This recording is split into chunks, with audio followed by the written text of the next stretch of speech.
నమస్తే ఫ్రెండ్స్, నేను మీ Shravani. Welcome back to Shravani's kitchen. ఈరోజు ఈ వీడియోలో ఒక పర్ఫెక్ట్ స్వీట్ రెసిపీని చూపించబోతున్నాను. జ్యూసీగా నోట్లో వెన్నెలా కరిగిపోయే కమ్మని మోతిచూర్ లడ్డు. ఈ లడ్డు చేయడం తెలిస్తే చాలా చాలా సింపుల్. అందులో నేను చూపించబోయే ఈ టెక్నిక్ తో అయితే బూందీ గరిటె లేకపోయినా చాలా సింపుల్ అండ్ పర్ఫెక్ట్ గా చేయగలరు. ఆ టెక్నిక్స్ అండ్ టిప్స్ అన్ని ఈ వీడియోలో క్లియర్ గా చెప్తాను. అలాగే మరొక విషయం అండి, అసలు మీలో ఎంతమందికి తెలుసు దీనికి ఆ పేరు ఎలా వచ్చిందని? నాకు తెలిసి చిన్న చిన్న ముత్యాల్లా ఉండి బూందీతో చేస్తారు కాబట్టి దీనికి ఆ పేరు వచ్చింది అనుకుంటున్నాను. మీలో ఎంతమందికి తెలుసో కింద కామెంట్ చేయండి.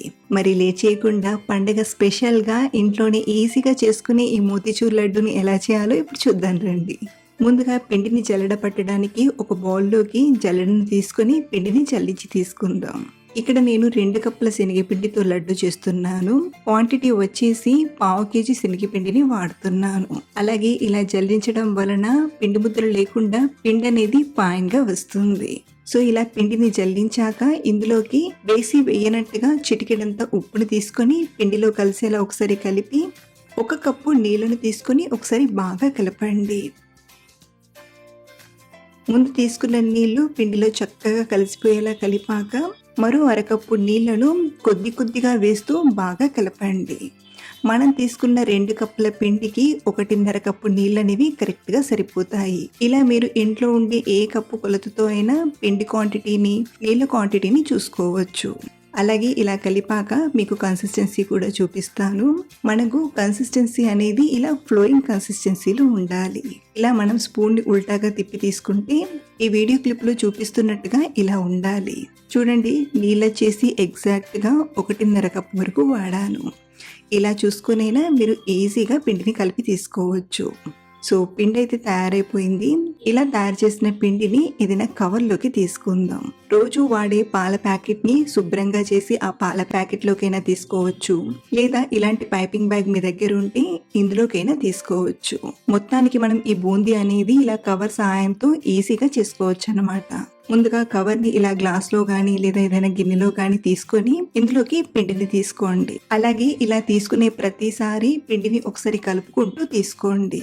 దీంతో పిండి అనేది కింద చిక్కగా పైన నీళ్ళలా కాకుండా సమానంగా ఉంటుంది. ఇలా సరిపడంత పిండిని కవర్లోకి తీసుకున్నాక దీన్ని చుట్టి ఇలా చిన్నగా ముడివేయండి. సో మనం ఇలా పిండి కవర్ని కోన్లా రెడీ చేశాక ఫ్రై చేయడానికి మరో పక్కన డీప్ ఫ్రైకి సరిపడా ఆయిల్ని తీసుకొని వేడి చేయడానికి పెట్టండి.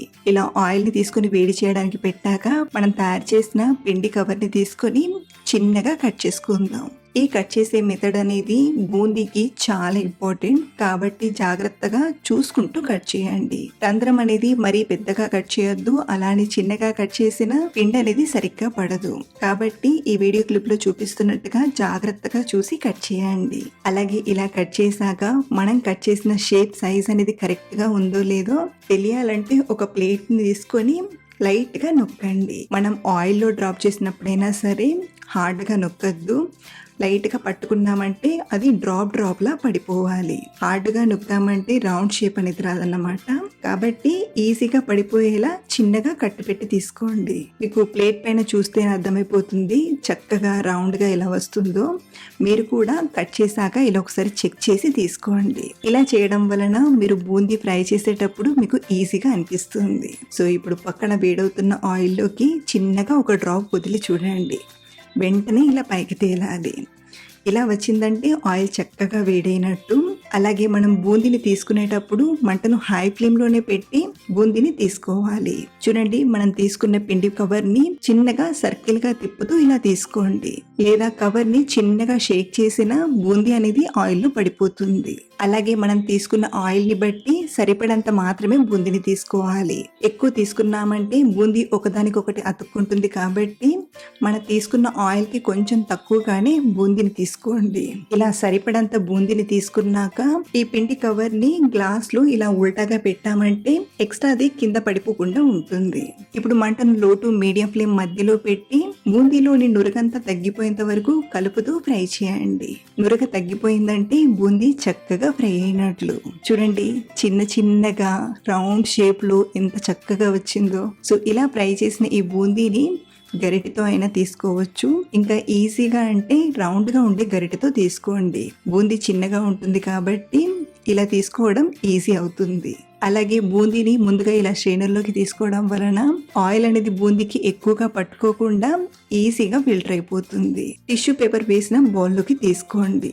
దీంతో బూందీకి ఉన్న ఎక్సెస్ ఆయిల్ అంతా టిష్యూ పేపర్ అబ్జర్వ్ చేసుకుంటుంది. మరొకటి ఏంటంటే, మీరు బూందీ చేసేటప్పుడు బూందీ సైజ్ పెద్దగా వస్తున్నట్లయితే ఇలా స్టార్టింగ్ కింది నుండి బూందీని తీసుకుంటూ లైట్గా మన చేతిని పైకి తీసుకోండి. ఇలా పైనుండి బూందీని తీసుకోవడం వలన డ్రాప్స్ అనేవి కొంచెం చిన్న చిన్నగా ఇంకా మంచి రౌండ్ షేప్లో వస్తాయి. ఒకవేళ మీరు బూందీ చేసేటప్పుడు బూందీ సైజ్ పెద్దగా అనిపిస్తే ఈ టిప్ని ఫాలో అవ్వండి. అలాగే బూందీ కవర్కి ఆవిరి అనేది తలిగి పిండి సరిగ్గా డ్రాప్ అవ్వకపోతే బౌల్ దగ్గర కొంచెం ఇలా ప్రెస్ చేసి ఆ గట్టి పిండిని తీసేసి మిగతా ప్రాసెస్ని కంటిన్యూ చేయండి. ఇలా చిన్న చిన్న టిప్స్ని ఫాలో అయితే చాలు, ఈ సన్నటి బూందీని బూందీ గరిటె లేకపోయినా చాలా ఈజీగా ఫ్రై చేసి తీసుకోవచ్చు. చూడండి, మీకు చూస్తేనే అర్థమైపోతుంది ఎలాంటి జాలి గరిటె లేకపోయినా బూందీ చిన్న చిన్నగా రౌండ్గా ఎంత బాగా వచ్చిందో. ఇలా మీరు కూడా ఈ టిప్స్ని ఫాలో అయ్యి చేశారంటే మీకు కూడా ఇంతే పర్ఫెక్ట్గా ఈజీగా చేయగలరు. సో ఇలా బూందీని ఫ్రై చేసుకున్నాక ఇప్పుడు పాకం పట్టడానికి ముందుగా 1 టేబుల్ స్పూన్ వాటర్ మిలన్ గింజల్ని తీసుకొని లైట్గా వేపి తీసుకుందాం. మీ దగ్గర వాటర్ మిలన్ గింజలు లేకపోతే జీడిపప్పును బాదం పప్పును చిన్నగా కట్ చేసి కొంచెం నెయ్యిలో ఫ్రై చేసైనా తీసుకోవచ్చు. ఇలా కాస్త వేపి ఒక గిన్నెలోకి తీసుకొని పక్కన ఉంచండి. ఇప్పుడు ఇందులోకి 1.25 కప్పు చక్కెరను తీసుకోండి. అలాగే నీళ్ళు వచ్చేసి 1.5 కప్పు వరకు నీళ్ళని తీసుకోండి. ఇక్కడ నేను యాలకులతో పాటు కొంచెం మరగబెడతాను కాబట్టి 1.5 కప్పు నీళ్ళని తీసుకుంటున్నాను. అదే మీరు యాలకుల పొడి వేస్తున్నట్లయితే 1.25 కప్పు నీళ్ళని తీసుకోండి. ఇందులోనే ఒక 4-5 దంచిన యాలకుల పొడిని తీసుకొని చక్కెర కరిగిపోయేంత వరకు మధ్య మధ్యలో కలుపుతూ కరిగించండి. చక్కెర కంప్లీట్ గా కరిగిపోయాక 1-2 నిమిషాలు మరగబెట్టామంటే యాలకుల సువాసన అంతా పాకంలో చక్కగా కలుస్తుంది. ఇలా ఒక 2 నిమిషాలు మరగబెట్టాక బూందీని తీసుకోవడానికి ముందుగా కొద్దిగా ఆరెంజ్ ఫుడ్ కలర్ని తీసుకుంటున్నాను. మీరు ఫుడ్ కలర్ వద్దనుకుంటే స్కెచ్ చేసైనా చేయొచ్చు. ఇప్పుడు మంటను లో ఫ్లేమ్లో పెట్టి మనం ఫ్రై చేసి పెట్టిన బూందీని మొత్తం తీసుకొని బాగా కలపండి. ఒకసారి పాకం అంతా బూందీకి పట్టేలా బాగా కలిపాక ఇలాగే కలుపుతూ ఒక 2 నుండి 3 నిమిషాలు ఉడకబెట్టండి. అలాగే ఇలా కలిపేటప్పుడు మరి ఎక్కువ హార్డ్గా కాకుండా నిదానంగా కలపండి. దీంతో బూందీ షేప్ అనేది పాడవకుండా పాకం అనేది బూందీకి చక్కగా పడుతుంది. ఇలా కలిపేటప్పుడు ఎంతసేపు ఉడికించాలో మీకు అర్థం కాకపోతే చూడండి, మనం ఇలా బూందీని ఒక పక్కకు తీసుకున్నప్పుడు ఎక్స్ట్రా పాకం అనేది కనబడదు. సో ఇలా పాకం అనేది దగ్గర పడి ఇది కొంచెం జ్యూసీగా ఉన్నప్పుడే స్టవ్ ఆఫ్ చేసేసి పక్కకు తీసుకోండి. ఇది ఎలా అయితే చల్లారుతుందో అలా కరెక్ట్ గా సెట్ అవుతుంది. అలాగే ఇలా పక్కకు తీసుకున్నాక వెంటనే ఇందులోకి 1 టేబుల్ స్పూన్ నెయ్యిని తీసుకోండి. ఇలా మనం ఈ టైంలో నెయ్యి వేయడం వలన లడ్డు రుచి చాలా బాగుండడమే కాదు, లడ్డూలు చాలా సాఫ్ట్ గా ఉంటాయి. సో ఇలా నెయ్యిని తీసుకుని దీనంతటికి బాగా పట్టేలా ఒకసారి కలిపి పూర్తిగా చల్లారంత వరకు పక్కన పెట్టండి. ఒక 15-20 నిమిషాలైతే పూర్తిగా చల్లారిపోతుంది. ఆ తర్వాత మనం వేపి పెట్టిన పుచ్చకాయ గింజల్ని తీసుకొని మరొకసారి కలపండి.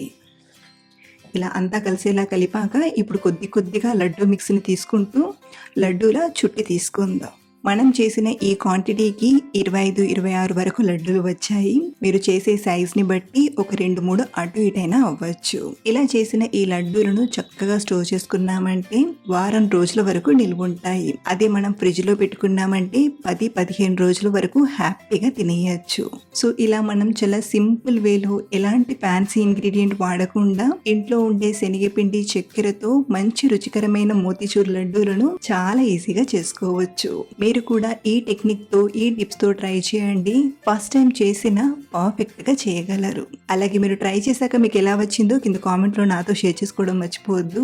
మరిన్ని సింపుల్ అండ్ టేస్టీ రెసిపీస్ కోసం మన ఛానల్ ని ఫాలో అవ్వండి. Thank you for watching.